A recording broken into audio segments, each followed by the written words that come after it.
Hey everybody, Blake T. Wild here, and welcome back to The Ultimate Era, where I am covering as many original Ultimate Marvel Universe comics as I can possibly handle, and I am loving it! We're growing closer and closer to finishing Ultimate Spider-Man, which means that we have to then jump back in time to a simpler moment in the Ultimate Universe. Pre-Ultimatum, pre-Ultimate Doomsday event. Before Spider-Man gets shot for the upteenth time. A time when things were simpler for young Peter Parker. Released in 2008, written by Brian Michael Bendis with art by Stuart Immonen. This is Spider-Man and his amazing friends! It's a bright and sunny weekend, and high school senior Peter Parker sits in his attic bedroom trying to read an Einstein book, but he can't focus, and the thought of Harry flashes through his head. Elsewhere, Kenny Kong McFarlane readies himself for a date with Kitty Pryde by doing some push-ups. He worries about the date going well because he really likes Kitty, and he doesn't want to screw up with her, and he wants to be more with her than just friends. He thinks to himself that he's not going to be the fat ass that everyone thinks he is. And he's going to have an awesome mutant girlfriend, and her name is Kitty Pryde. Then his mind drifts as he tries to remember where he was in his count. And then he thinks about how he wishes that Peter would just confide in him that he's Spider-Man already, and worriedly wonders if Peter and Kitty did it when they were dating. At the mall food court, which is probably Queens Center, Mary Jane Watson stands idly at the front counter of Corn Dog on a Stick? Now, is that the name of the establishment, or is that just an advertisement of what they sell? Because, based on the other signs, it seems that's the name, which is bad. That is a bad name, because when have you ever eaten a corn dog and it hasn't been attached to a stick? Anyway, she bemoans the fact that she is Spider-Man's girlfriend, yet she still has to work this shitty part-time job and make exactly 25 cents over minimum wage, which around this time would have been roughly $6.25. $1 less than the current federal minimum wage currently in America. She listens to her middle-aged manager yell at another employee that if you have time to lean, you have time to clean, as MJ cleans an already cleaned down counter once again. Then someone walks up to the counter and orders a lemonade. Liz Allen! And she looks like shit. MJ is understanding, and with her manager in the back, she gives Liz the lemonade for free, and they say goodbye. And across the city in downtown Manhattan, Johnny Storm sits at an outdoor restaurant with a starlet, getting more and more annoyed by the fact that she has totally ignored him the entire time they've been sitting there. Finally, she puts her phone down and fixes her hair as the paparazzi show up, and Johnny begins steaming. The following Friday, another week of school has come and gone, and Kitty Pryde sits alone in the cafeteria yet again. She knows his students staring at her yet again. So she stands up, throws out her arms, and phases through the floor and into the basketball court. Now, is that a thing? Hold on.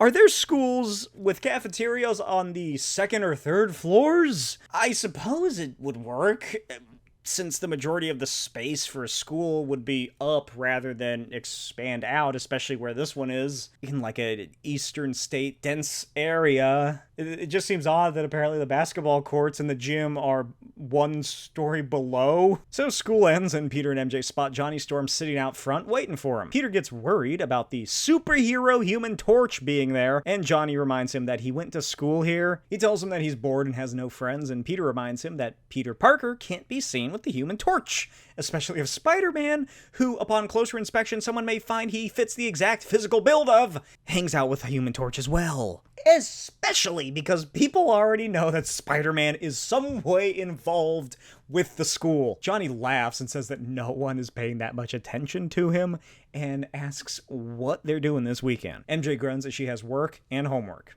Over and over. Same exact things. Johnny asks what's up with the baby dolls, and Peter tells him it's this whole mech thing. Johnny says that he's kind of bummed he missed out on it because it sounds fun. Then he asks if Liz is still around. MJ reminds him that he has issues with mutants, and Johnny reminds her that he is not a mutant. But MJ tells him that he may as well be. They hang out and talk as Peter desperately tries to get this show on the road when Johnny spots Kitty and Kong walking past and calls out to the ex-girl to come on over. Kitty recognizes Johnny and runs over excitedly because he's at least someone she knows that doesn't hate her or thinks she's a freak. She hugs him and he asks what the heck happened at Xavier's school. and Kitty tells him that she goes here now that she got booted. Then Johnny puts the puzzle pieces together about Peter and Kitty and MJ, and it takes him a bit longer than it should to finish that puzzle. But Kenny arrives over, and Johnny tries to bring everyone together to hang out over the weekend. And Kong tells Kitty she has another visitor. And the fucking Iceman just cascades his way into the parking lot. And Kitty gets annoyed, and Peter nearly blows a gasket. Bobby lands as Kitty demands that he leave, and Bobby reveals that he finally realized how wrong it was for how he treated her when they were together, and he broke up with her for Rogue, and that he wants to apologize. Kitty shouts that he was a jerko supreme, and this is really uncool. Bobby says that he tried to call her, but she didn't call him back, and Kitty asks what he thought that meant. Iceman says he'll go, but tells Kitty that everyone in Xavier's misses her. Then Bobby prepares to leave as Johnny spots Liz, turning and heading the other direction. He runs after her and finds her by the school doors, and apologizes for freaking her out the last time they were together, and Liz starts suddenly feeling better? Johnny asks if she's alright, and as they sit down on the stairs and Liz tells him that she's fine, Johnny asks if she'd like to try again. No powers this time, and they could all go out as a group again. Liz is apprehensive, but then Johnny puts on that old storm charm and says that he'll beg her to do it. And she laughs and smiles and agrees. Meanwhile, Kitty and Iceman argue in the parking lot as some police begin to walk over. Peter and MJ remind Kenny that he has nothing to worry about because Kitty likes him. Kitty marches back to the group as Bobby asks if she'll still at least be friends.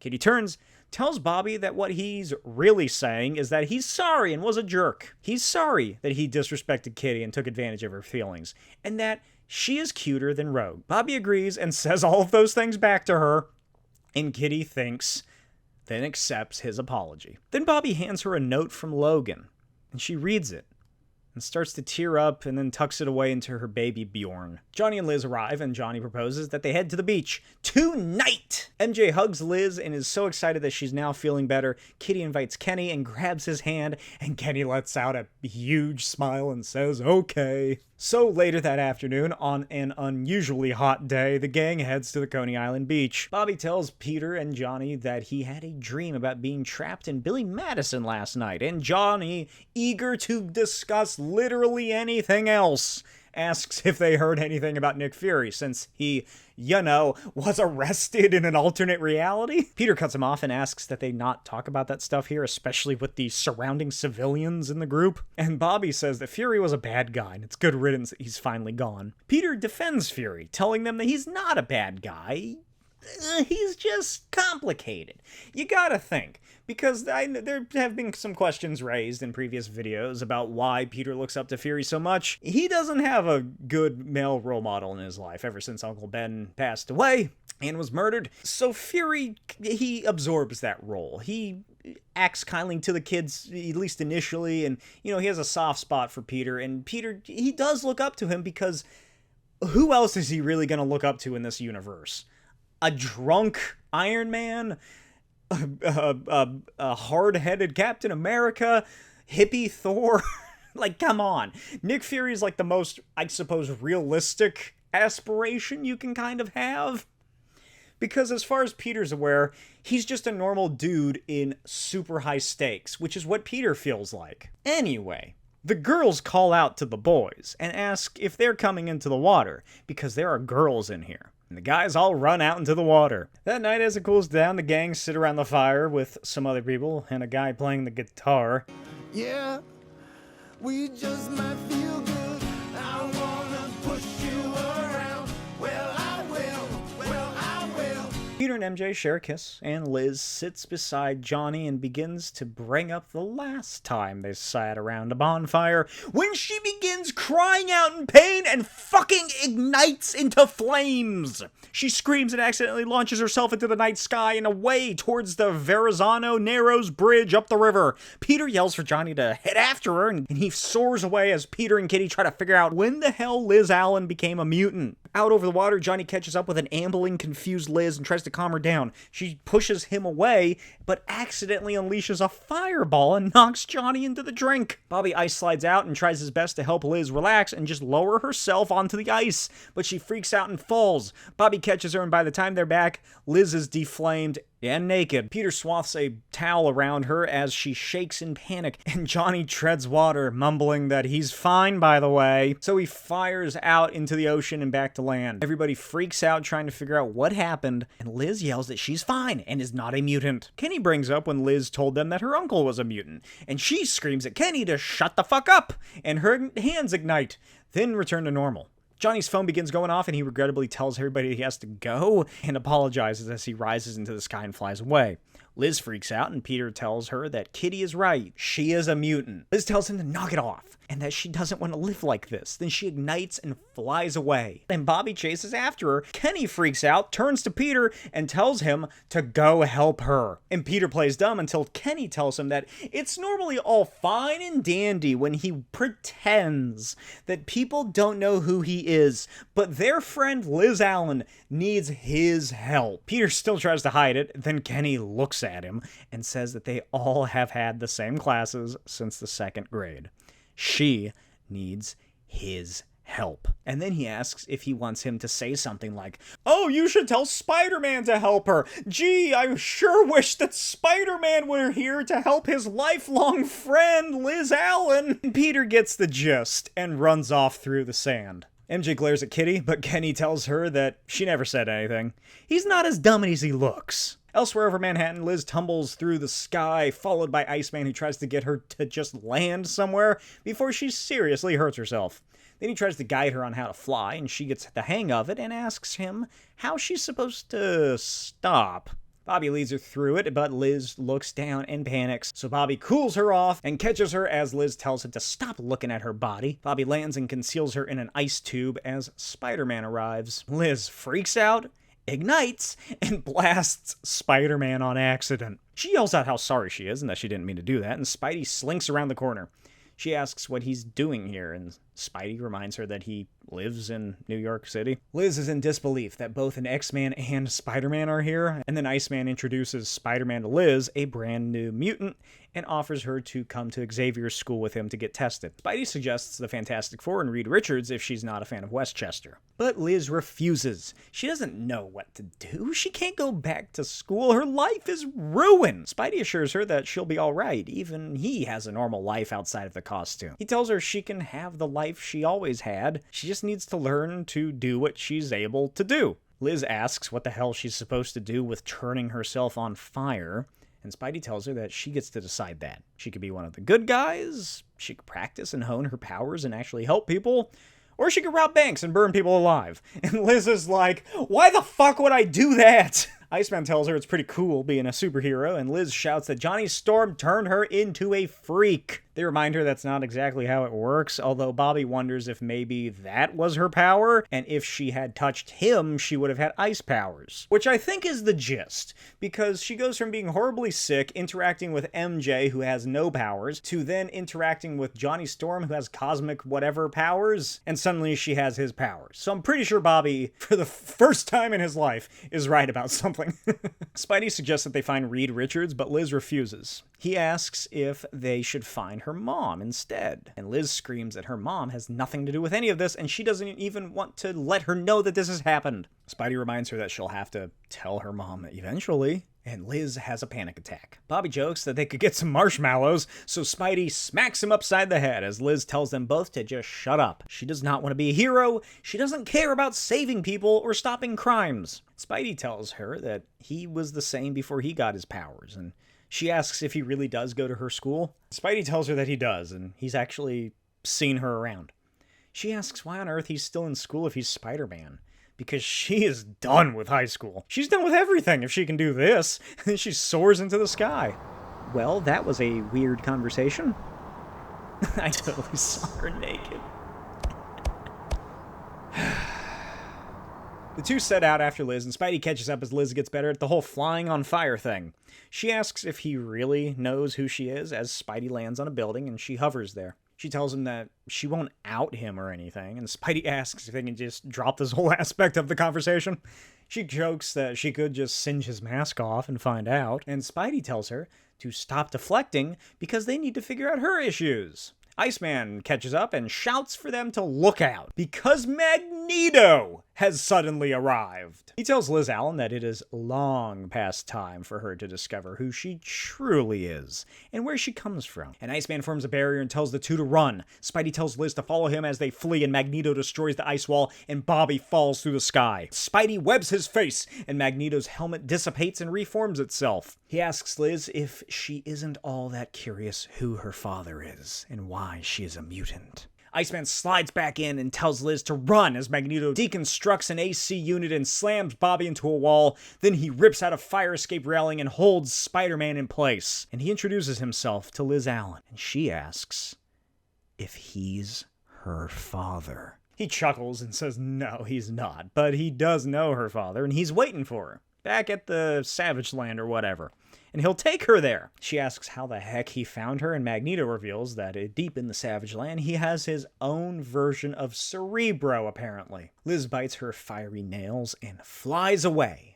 Magneto sighs and heads after her. Liz flies through the night back to Forest Hills and tries to find her street from an aerial view. She eventually does, has a less than great landing, and calls for her mom. Liz's mom runs out and finds her daughter naked on the front lawn, panicking, and freaks the fuck out. Liz yells at her mom to stay away from her as her mom drapes her in a robe, and she breaks down and reveals that she's a mutant and asks who her dad is. And her mother looks up as Magneto arrives. Mrs. Allen tells Liz that he is the one who kept her from her father. She doesn't even know where he is and hasn't seen him since Liz was born. Liz asks why she's lied to her, and her mother tells her that her father made his decisions. Then she reveals that Liz's uncle, Frank, is actually her father, which is why she only ever saw him every few years growing up. Liz asks if her dad is a terrorist like Magneto, and he informs her that they're only attacking humans who try to suppress mutants. Miss Allen demands that Magneto leave as he begins his spiel about Homo Superior,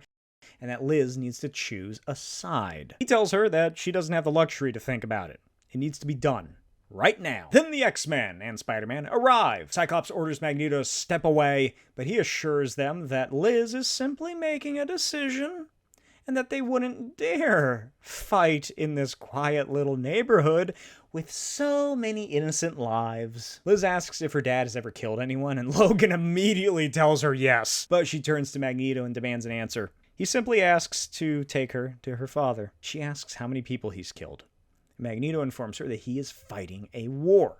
And her mother cries that she wanted her to just have a happy, normal life. And Liz ignites and screams to tell her father that he had his chance, that they all can go to hell. Magneto floats into the sky and tells the X-Men that she'll come around eventually because he is mutant-kind's salvation, and one day they will all thank him. Then he flies away and disappears into the night clouds as the X-Men wonder where Liz could have flown off to. And Spider-Man thinks it over.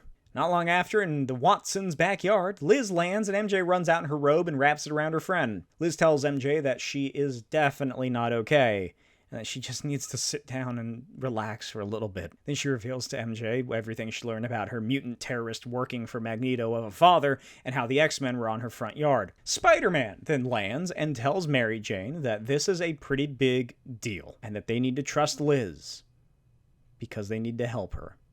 Then he removes his mask, and Liz is in utter shock. Possibly the biggest shock of the whole night because she's unable to form a full sentence. Peter tells her that he took his mask off to show her that he knows a little something about what she's going through, and that he can help, and that he wants to help. Liz is still in shock when Peter tells her that he knows exactly how scary all of this must be. And they both tell Liz that she can't tell anyone about this. And she promises she won't. Then she asks Peter and MJ what she's supposed to do now. And Bobby Drake arrives from the X-Jet and invites her to join them at Xavier's. He tells her that she doesn't need to be an X-Man right from the get-go. She can actually just come here for a safe place and learn how to control her powers without crazy people like Magneto. And if she doesn't want to stay, she doesn't have to. Peter tells her that if there's anyone who can help her, it's the X-Men. Liz tells them that she's definitely not going back home, not after this and her mom, and notes that she needs some clothes. Bobby assures her that they'll get a uniform for her that won't burn off. MJ and Liz hug for one last time, and Mary jokes that she's the only one at the school without any powers left. Liz promises to call her when she can so they can still talk, and then she turns to Peter and tells him that he's an amazing person and an amazing friend. Then she and Bobby head up to the X-Jet, and Peter and MJ watch as it takes off into the night sky. And MJ tells him to go home and wash his costume for God's sake. And many years ago, deep in the Savage Land, Magneto speaks to the Blob regarding something he learned on his previous supply run, that he has a newborn daughter. Blob asks if they can come to the Savage Land, but Magneto refuses and tells Franklin Dukes that if his daughter is a mutant, he will grant her the opportunity. That's right. Famed cannibal, the Blob, is Liz's dad. A few weeks later, the home ec class presents the results of their baby projects to the class. Peter and Kitty are called up, and Kitty silently instructs Peter to go ahead. So Peter grabs a blue sack and reveals their baby is a burnt husk. Kitty cries out that he killed their baby, and the teacher jokes that their journal for the project should be very interesting to read. Then Kitty informs her that Peter destroyed that too. The teacher demands an oral recounting of how this all happened. Flashback time. One day ago, Peter and MJ were in the halls when Peter surprises her with an ice cream clown. He asks if she's heard anything from Liz, but she reveals that it's been radio silent for a little while. She tells him how weird school is without her when Kitty rocks up and asks if it's true that Liz is joining the X-Men because she just heard last night from Bobby that she is now living there. She asks if that's what happened that night and is in disbelief that they kick her out but let Liz in, especially since she was mutant phobic. She thrusts their baby onto Peter because she needs some time to herself, or else she's tossing that fucking thing in the dumpster, and storms off. And MJ says it's always hardest on the children. Later after school, Peter goes to his job at the Daily Bugle. Then Peter's spidey sense goes off, and he tries to figure out what's going on as the janitor heads into Jonah's office. Peter gets up, walks around, trying to deduce the origin of the spidey sense as Jonah goes into his office, where he finds Omega Red. Because Omega Red is angry at how disrespectful the article that the Daily Bugle wrote about him at the Roxxon ship attack was. Omega Red snags Jonah in his tendril and tells Jonah that he's lost good paying mercenary work because of that article. Then he tosses JJ across the room and explains that he's noticed the Bugle running stories on Roxxon, and if he kills Jonah, he could get in their good graces. Omega Red rips Jonah up. Jonah asks who he even is. Then Spider-Man crashes through the window and everyone in the bullpen look towards the office. When Spider-Man is rocketed through the door, followed by Omega Red smashing down the wall, he marches into the bullpen looking for Spidey as he hides beneath a desk and then webs a television into a Red's head. Then he kicks Omega Red across the building as Jonah brings out his camera for a Daily Bugle exclusive. Omega Red throws a vending machine and Jonah groans how much that'll cost to fix. Then the villain and hero fight through the floor as Jonah snaps pics. Until, in utter ruin, Spider-Man stands over Omega Red. Jonah runs up taking more photos and asks who exactly he's supposed to bill for this. Then Spider-Man turns and looks back to his desk and spots his baby in a smoldering ruin. And in the present, Peter provides proof from the paper covering it, as well as his employee ID, and the teacher thinks it over and gives them a B-. Kitty celebrates and Peter laments his GPA because of the minus. The end. I hope you enjoyed this episode of What Is. Let me know your thoughts in the comments below. I really enjoy this story. I think it's a lot of fun, and I think that's in part due to Stuart Immonen's fantastic art. Stuart Immonen is just incredible at gestures and character work and expressions, and I think he works really well on Kitty Pryde. He does so much with her. She has so many great expressions in the books that he draws her in. I love it. I fucking love how much life he gives them just in ordinary poses. Like the two panels of Spidey and Iceman on the roof when Bobby nudges him, or in class when Kitty is angry and makes Peter go up ahead of her. It's just, it's so well done. And this is just such a fun story that's pretty lighthearted for the most part. There's not a whole lot of existential crises or dark overtones happening in it. It's just kind of like this is what happened between here and here. Especially after we just got, Harry's death, being murdered by his father. So it's a nice little in-between that evolves the characters and their little microcosm of the universe, as well as some exterior things.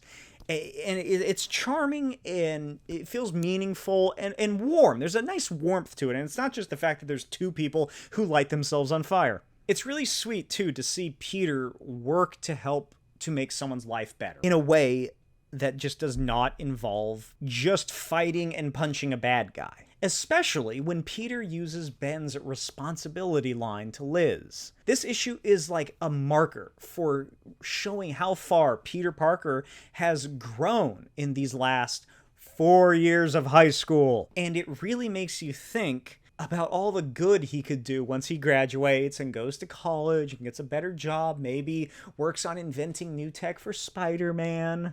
It's also interesting how Kitty gets taken from Ultimate X-Men and just so perfectly inserted into Ultimate Spider-Man. And so also in return, Liz Allen sort of fills that void that Kitty left, I guess. And I haven't read much Ultimate X-Men at the time that Liz was involved. I can't get into it. I can't.